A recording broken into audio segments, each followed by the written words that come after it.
This morning for you on Daybreak, a local student is bringing her national art exhibit to Drury University. And doctors around the region are worried about their hospitals filling up too quickly with COVID-19 patients. Also, the Federal Reserve is gearing up to help out the threatened economy. We'll show you how. It's all coming up this hour for you on Daybreak.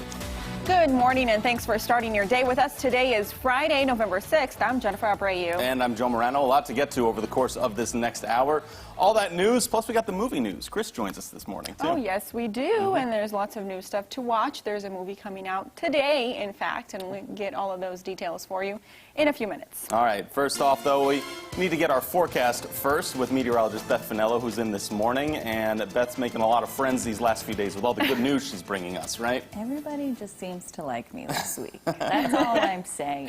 Oh, that hair flip was perfect for that. Perfect. Yeah, and it's been a stressful week for everyone. So you're bringing the good news, and we're feeling good because it feels just amazing. I was going to say, it's still Tuesday night. Like, it's still election night. We just have bled over into today. Right. We're on like hour 50. Yet it feels like it's in the spring still. So that's true. It doesn't feel like election season. We've got those temperatures in the 70s today. We've had them for the last 3 days, and we'll have them for the next 3 days. So we're starting off this morning with clear skies. We do have some patchy to dense fog developing in Springfield down towards Branson and Harrison and Joplin and Fayetteville this morning. So you might want to leave a few extra minutes for your morning commute. 50 degrees right now in Springfield, 54 in Monette, 54 in Ava, and 46 in West Plains. You're going to need a light jacket this morning because it is a little bit chilly, but you will not need any jackets this afternoon. Another day of t-shirt weather, middle and upper 70s for this afternoon. I expect a lot of sunshine, so I also expect dry roads for the morning commute through lunchtime and through the evening commutes. Another day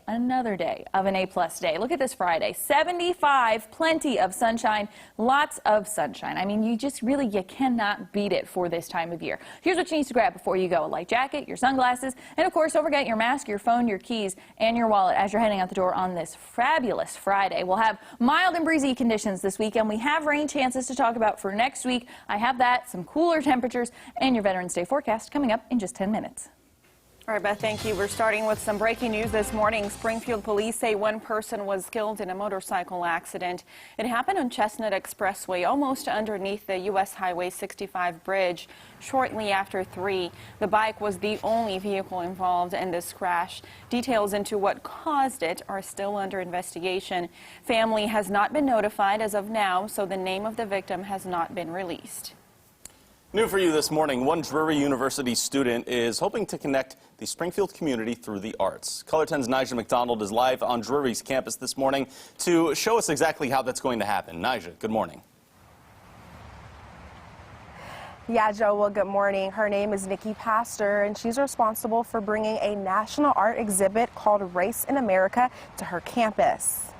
It was over the summer during the George Floyd protests that I came up with this idea. Pastor says she was outraged with what she was seeing in the media. I felt like I needed to do something more than just donate and then posting about it on social media. This need to do more birthed Race in America.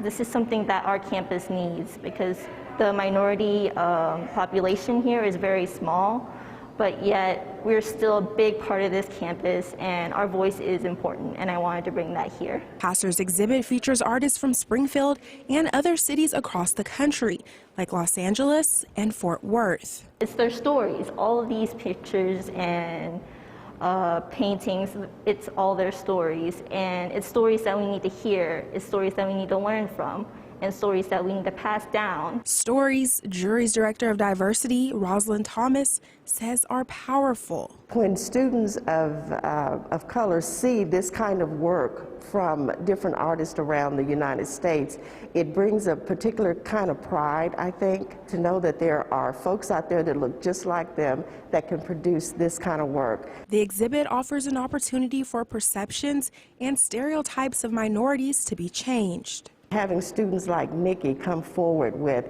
this really bothered me.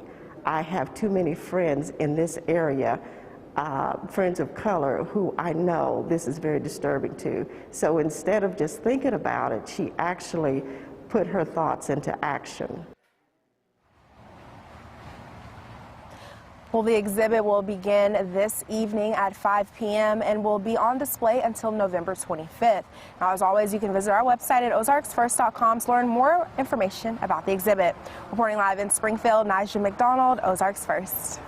All right, Najah, thank you. It is finally official. Amazon is building a warehouse right here in the Ozarks. The project has been rumored to be Amazon for a couple of months, but now this is the first time we're getting confirmation from Amazon itself. This new distribution center will be joining Convoy of Hope along the Highway.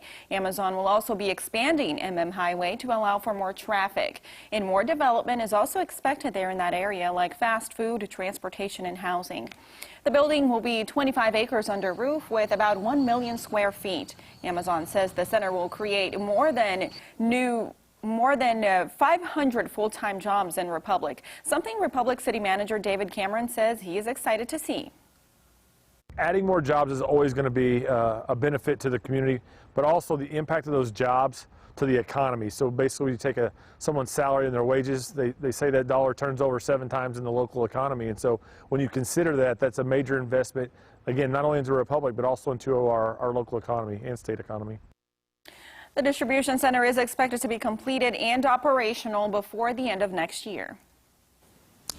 Kansas doctors are worried hospitals are filling up too quickly with coronavirus patients. The latest numbers show 160 patients are in ICU beds throughout the state fighting COVID-19. That makes up 38% of the total beds available. Secretary Lee Norman with the Kansas Department of Health says ICUs are expanding to other hospital floors, but staffing is a major concern still.